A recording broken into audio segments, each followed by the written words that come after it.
For almost 2 decades, the global charity known as Right to Play has gone into countries far less fortunate than ours and used the power of play to help children in circumstances of real adversity. Mostly, those efforts focused on places such as Ethiopia, Mali, Pakistan, and Uganda, to name just a few. But more recently, they've found the need for their work right here in Canada. Rose Lipton is Director of Canada Programs at Right to Play, and she's here to tell us more about it. Nice to have you here. Nice to be here. Let's just start from scratch here, because I'm not going to assume everybody's heard of your organization. Sure. What's your mission? So Right to Play is a global organization that uses the power of sport and play to educate and empower kids facing adversity all around the world. And why does it work? I think play is a real unifier. I think it kind of crosses all sorts of boundaries between communities, cultural divides, things like that, and just kind of has that inherent good that brings kids together and gets them engaged. And what kind of games? Oh gosh, all kinds of games. Everything. Every game. But we really use play as a vehicle to educate, right? So that means that, you know, in a community facing malaria or disease, we would have a game focused all around health. I swear there's a game called Malaria Tag. Malaria Tag? Yes, but we actually do amazing things in communities all around the world to help reduce, you know, contagious disease, the spread of disease, things like that. So really using play to teach. Well, this is what I found fascinating about the work that you're doing here in Canada, because we tend not to have outbreaks of malaria or polio or diphtheria or that kind of thing here. Right. And yet, Sheldon, you want to bring this map up? You guys are all over Northern Ontario and parts of Manitoba as well. There's the map showing all of the different programs that you've got going. Yeah. Why in Northern Ontario? Well, like I said, play is this kind of flexible tool, right? And so our programs here in Canada started back in 2010, when just a couple communities in Northern Ontario started to ask for more activities happening for their kids. Kids were bored, sitting on the couch and facing a lot of real issues due to some of the lack of activities. And so, of course, we thought we have this great tool. We've got a group of amazing programmers.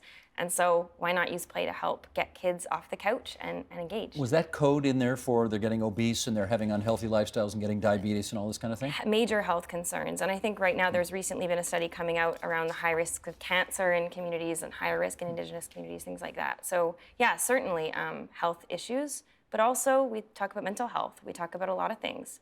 And I think play can mobilize kids to get engaged and be participating.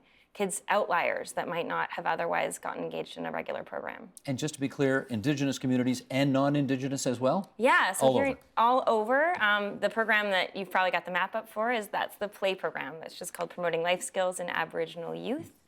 So that's mainly in Indigenous communities, both urban and First Nations communities. We are going to show a series of slides here, and you'll be able to great. watch them over there, and maybe you'll just sort of talk us through them and tell us what we're looking at. That looks like fun. What's going on there? It kind of looks like a game that I know, which is played with a potato, but I see it played with a soccer ball here. But my guess is that this is from an after-school program. So the play program, the program I was just speaking about, has a couple different models. So there's one for kids age 6 to 12 that looks like this is the after-school program. And we use lots of different games. Yes, that's another photo. It's a pudding challenge, also from an after-school program in one of our communities. And basically the idea is like we're getting kids in the door, participating in a variety of games and activities, but building essential life skills. That's stickball. Which is a really fun, positive, and again, low-cost kind of game. So the kids are building, you know, coordination, physical activity, things like that, but also teamwork. And This game I recognize quite well. hockey, yeah. We do, in addition to those kind of regular programs, run some specific sport clinics, hockey, lacrosse. We've done soccer, basketball, all based on what communities are really looking for, what the kids are excited about doing. People donate equipment, I presume? Yeah, we've got some. Yeah, we've got some folks who donate equipment, but really in communities that we're working in, it's not stuff, it's people. So the main business of Right to Play, of our work here in Canada, is investing in people. So all of our programs and communities are run by locally hired community mentors or youth workers who run the programs in their communities. So it's not folks that look like folks from here in Toronto. It's all run locally by individuals in the communities. So if they want something, if they want a Right to Play program in their community, Yeah. they call you up, they come to you. Oh, we do get a lot of calls, but we actually do an annual application process. So communities directly apply for the program every spring, and they write in that application what they're looking for their community. So we've got 60 communities in Ontario and Manitoba, and 60 different programs based on what that community really wants and needs, whether it's health, improved relationships between kids, they want to increase employability, or they want to enhance education.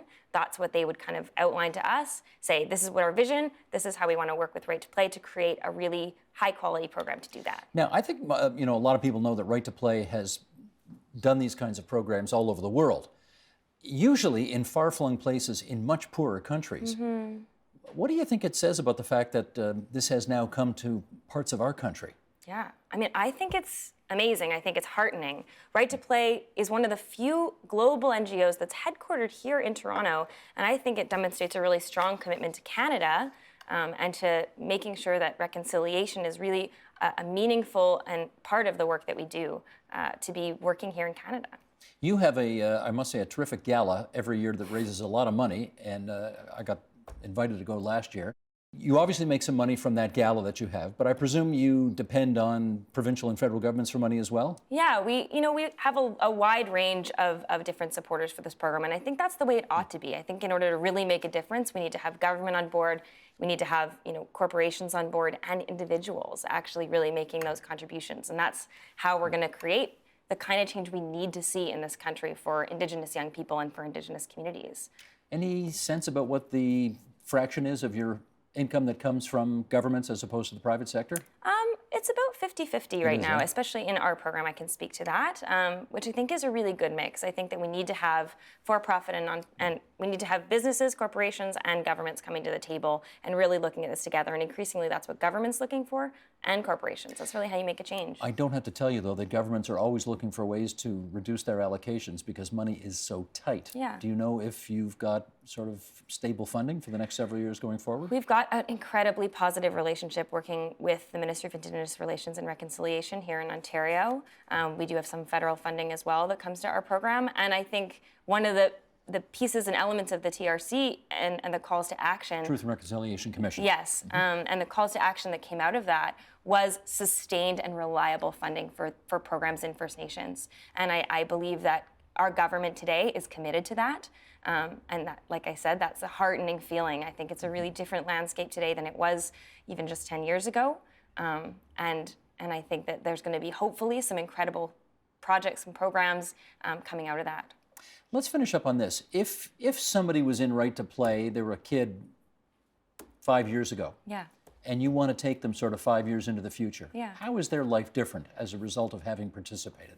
I mean, we've seen some amazing things. I think you need to be kind of, when you're talking about this field, 5 years is a short time in the long history of Canada and the history of colonization and all these things. So we need to be reasonable in terms of what we can expect in a few years. That said, I've seen just in the time that I've been with Right to Play incredible things. And we actually have 2 young people this year who were participants in the program, in the youth leadership program, just 5 years ago, who are now community mentors. So that means that they're in the job of leading programs for other kids in their community. And that's their full-time job. So just some pretty tremendous growth that can happen in just a few years, and tons of kids who go to post-secondary education, who work for the Office of the Provincial Advocate, advocating for Indigenous children's rights. Like, it's truly tremendous to get to see just how far these kids come. Lots of impact.